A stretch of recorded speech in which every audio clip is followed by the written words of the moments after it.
Bonjour. Je me propose de diffuser un certain nombre de vidéos sur l'hypnose, notamment dans l'usage de la thérapie, éventuellement même d'aborder d'autres types de sujets un peu connexes, comme la méditation et également comme certains exercices respiratoires ou physiques de première intention, tout simplement pour aider que ce soit les gens que je reçois en consultation à avoir une référence pour d'autres choses que je leur propose, mais aussi chacun d'entre vous qui parfois est en recherche d'outils euh, faciles d'accès et faciles à mettre en œuvre.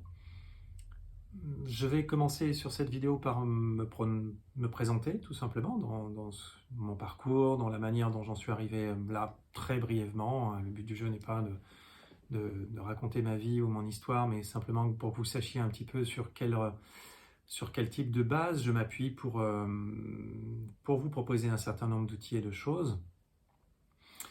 Donc je m'appelle Vincent Haas, je suis hypnothérapeute depuis maintenant une bonne quinzaine d'années de façon exclusive. J'ai une formation initiale de médecin anesthésiste. J'ai pas mal travaillé en bloc opératoire, mais également en réanimation adulte et également pédiatrique.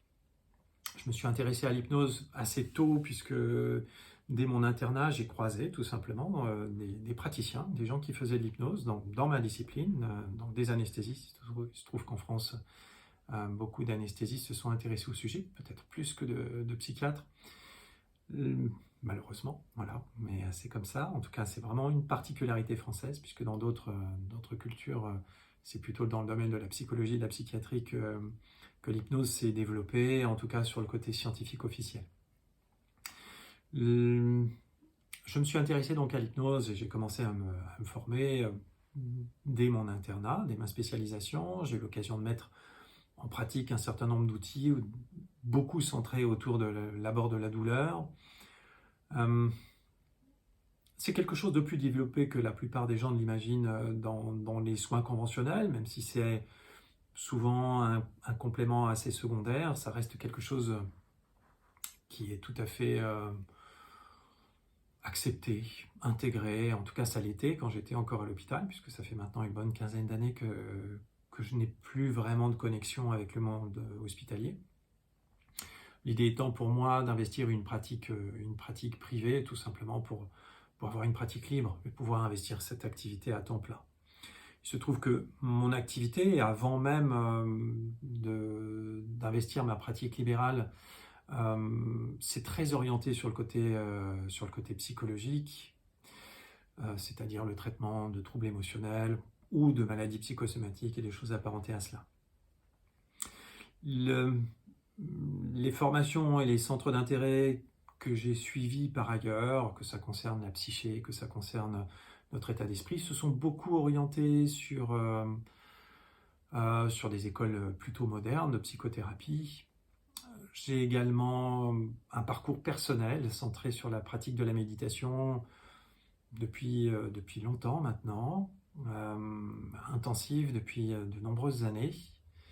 C'est donc quelque chose que j'intègre volontiers dans ma manière d'accompagner les gens que je reçois en consultation, pas forcément sur un côté technique, même si ça arrive parfois, mais plutôt comme un encouragement et un soutien à développer une pratique personnelle, parce que je pense vraiment que pouvoir investir la méditation, c'est un effort et une énergie conséquente à investir, mais c'est potentiellement aussi une thérapie, je pense, universelle. C'est du travail, c'est un travail conséquent que tout le monde n'est pas forcément prêt à fournir et qui n'est pas d'ailleurs forcément nécessaire pour traiter de bien des choses. Donc je ne pense pas non plus que la méditation soit la seule réponse à tout ce qui se passe dans notre vie, mais clairement c'est un outil vraiment intéressant pour ceux qui sont intéressés déjà spontanément ou qui sont potentiellement prêts à fournir cet investissement pour en retirer des bénéfices qui sont au-delà de la thérapie et du soin.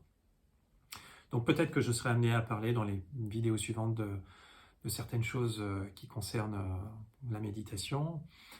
Là, dans un premier temps, en plus de me présenter, l'idée c'est aussi de présenter brièvement, voilà, peut-être que je serai amené à développer ça dans des chapitres ultérieurs ce que c'est que l'hypnose, mais de façon très simple. Là, on a souvent une vision, et les gens que je reçois en consultation ont souvent une vision très marquée par le spectacle. Je ne dis pas que le spectacle ne soit pas intéressant en soi, mais c'est vraiment une manière très particulière d'aborder l'hypnose et surtout de la rendre visible. C'est-à-dire que très souvent, les gens qui font du spectacle, le but du jeu, c'est d'impressionner une audience, des spectateurs. Donc, on va parfois déformer cette réalité de ce qui se passe vraiment au profit de l'impression que ça peut générer. Donc, ma définition, qui n'est pas que la mienne d'ailleurs, n'est pas forcément celle qui serait acceptée par tous. J'ai tendance à vouloir vraiment privilégier une définition très large, très ouverte de l'hypnose, comme étant un état lié à l'absorption dans une expérience subjective. Quasiment quelle qu'en soit la nature, quel qu'en soit le contenu, ce qui pour moi fait la spécificité de l'hypnose, qui est donc un état vraiment complètement naturel, qui nous est intrinsèque, qui n'est pas quelque chose qu'on nous ferait magiquement de l'extérieur, mais bien quelque chose qu'on vit de façon très personnelle, dans beaucoup de circonstances de la vie, ne serait-ce que quand on est absorbé dans un souvenir, dans une expérience interne. Ce qui fait la particularité de l'hypnose par rapport au fait d'être captivé par une histoire, quand on lit un livre et qu'on en oublie les mots, qu'on n'est plus en train de lire les mots, on est clairement dans un état qui correspond à ce qu'on techniquement on appellerait une forme de transe. Clairement, la particularité de l'hypnose, c'est l'intention sous-jacente. C'est-à-dire justement, on a une finalité, on souhaite aller vers quelque part, que ça concerne des soins, que ça concerne de la performance si on veut, ou une modification physiologique. Quelles que soient ces modifications-là, il y a une intention sous-jacente. Donc on cherche à utiliser une expérience subjective intense. C'est là aussi peut-être que dans la définition d'hypnose, on en parle comme d'un processus, comme d'un état. Son intensité est relative, on peut être plus ou moins absorbé dans une histoire, on peut être plus ou moins absorbé dans une expérience. A priori, l'état hypnotique doit être suffisamment intense pour permettre le résultat désiré. Que ce soit un phénomène physiologique, donc plusieurs phénomènes deviennent accessibles plus facilement quand on est dans un état hypnotique.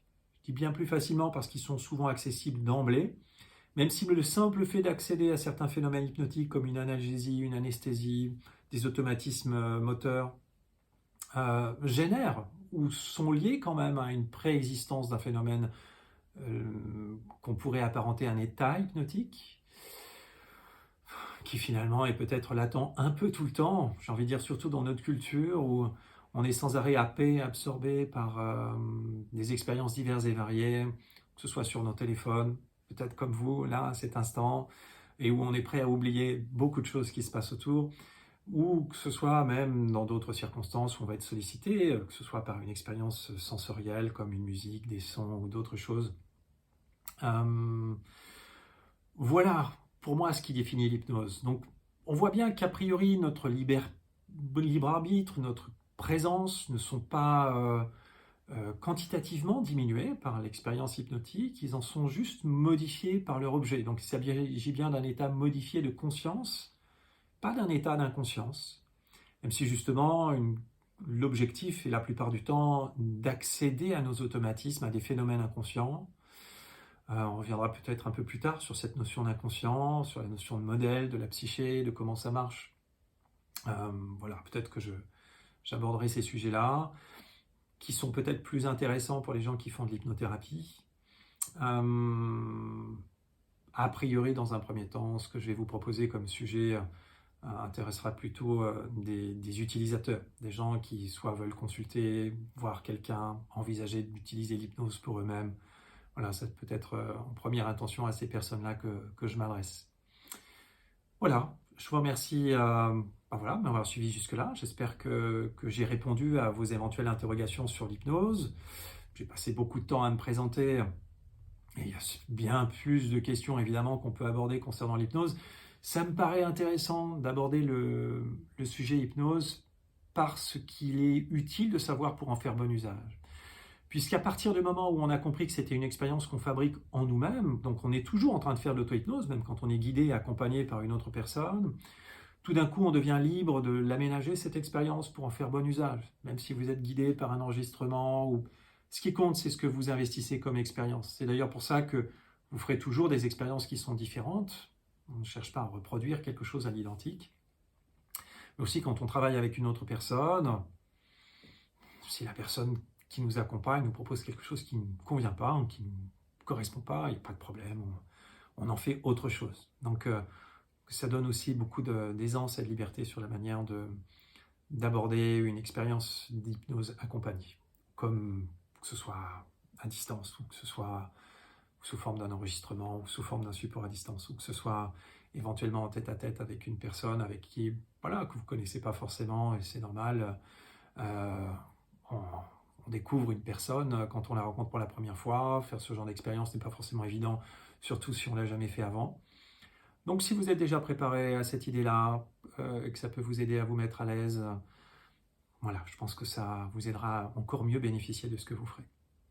Voilà, je vous souhaite tout plein de bonnes choses, de belles expériences hypnotiques, et puis je vous dis peut-être à bientôt sur une prochaine session, une prochaine vidéo que je mettrai en ligne. Bien à vous!